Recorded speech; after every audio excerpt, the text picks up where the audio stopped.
C'est moi! I'm here again, reading you chapter 15 from A Brush with Paradise. It is called The Banquet.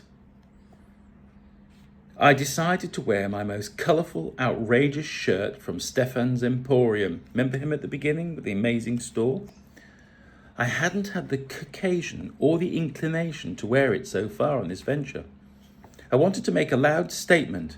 What was I? I had no idea, but loud it would be. I opened my bedroom door and was greeted by a massive clatter, followed by a thunderous explosion of glass and cutlery, and then a certain someone shouted out, "What you doing, you fat-ass dervish?" Angus had a way with words. As his comments reverberated around the place, I decided it was better to stay away for a while. I gingerly closed my bedroom door again. Here comes another train. There it goes. Very quiet here compared to England. I managed to assess the amount of paintings that I had more or less completed, minus a few touching ups required, but overall I was rather satisfied. No doubt Lizzie would have her say, all constructive mind you, but ashamed to decided to be out of bounds. Well, at least she still represented me, and actually she seemed a whole lot calmer now. When the time arrived to be seen again, I checked myself over in the mirror. That will do nicely, I saluted my reflection and left for the lion's den.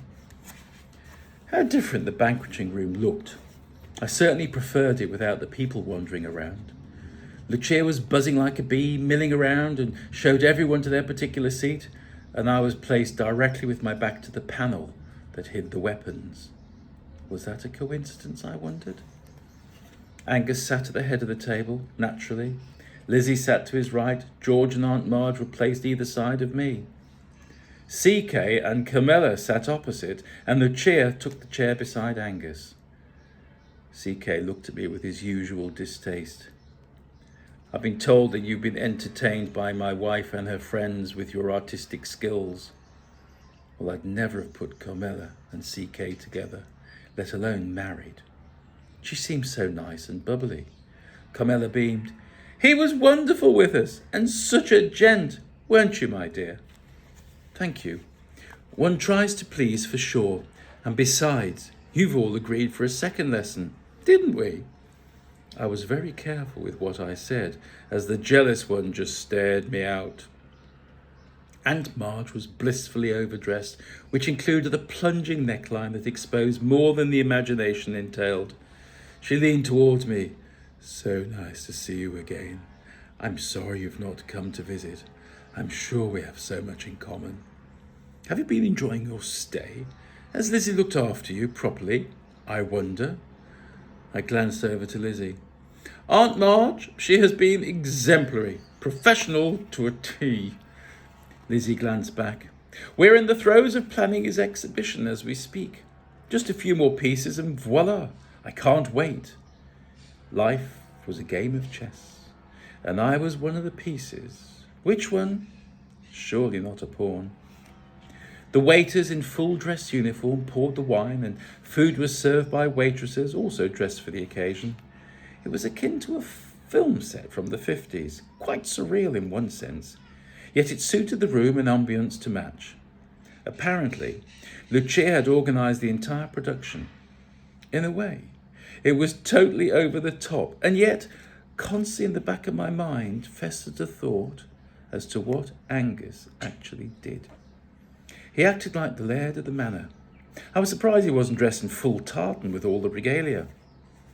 We had a thick, steaming, greenish-coloured soup to start, which was quite peppery, followed by steamed fish. I think it was snapper. The sauce came with a health warning. The waitress said to be careful as she placed a large plate in front of me. Naturally, it was Scotch bonnet infused, hot and fiery, just like Angus.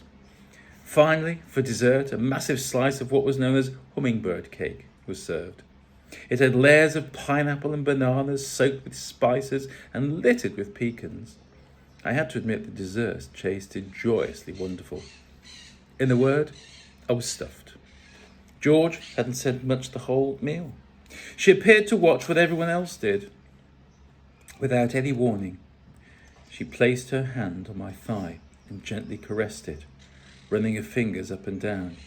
Her face gave nothing away. "Hello, are you enjoying yourself?" I asked. "Might be." She squeezed a little harder, then ventured a little higher with her explorative hand. "There might be something of interest for me. We just might have to find out one day, methinks." I went to grab my wine glass at the same time. A waiter began to pour some more. "Perfect timing, Albine," I said. He looked bemused, as he didn't understand my meaning or my situation. I turned back to George. "What's your opinion of romance in these modern times?" I asked. She kept her hand on my thigh. "Overrated mostly. Just depends on what you're after. Let's say it's old-fashioned, unnecessary, and requires a lot of energy. So, flowers and chocolates don't do it for you. Holding hands as you stroll along a beach, listening to the sea kiss the water's edge, while sharing the moment of glorious sunset as it vanishes below the horizon." I closed my eyes and took in the visual imagination of the hues of reds, the oranges, the purples, the dying sun, and how the sea would change colour. "No. Take what you get till you get what you want," said George. "Sorry? What's that mean?" I asked, none the wiser. George explained. "You take what you can get until you can get what you want. Simple." "Oh, right then. So you don't know what you're missing?" "Oh, I know what I'm missing. And it's sure I'm no walks on the beach with mosquitoes and sunsets. You'll be munched to pieces." And she had a point there. I took a sip of my wine and for some unexplainable reason stood up and addressed the gathering. "I'd like to propose a toast to Angus and the women of this fabulous place. I cannot thank you enough for letting me enjoy and soak up all the warmth and joy offered to me. I feel like I could almost stay here forever. I'm sure that's not the case. However, would you all raise your glasses and toast our hosts to Angus and the wonderful ladies?" And I sat down. Angus slowly stood up. "Aye, laddie, I'll thank you. You're right there. They are a dream team, and indeed your stay will sadly come to an end in the not-too-distant future. I'm sure the homelands are calling you back." In reality, that was a warning I half expected. Trust me to have opened my mouth. Oh well, I'd better enjoy what time was left. Who knows?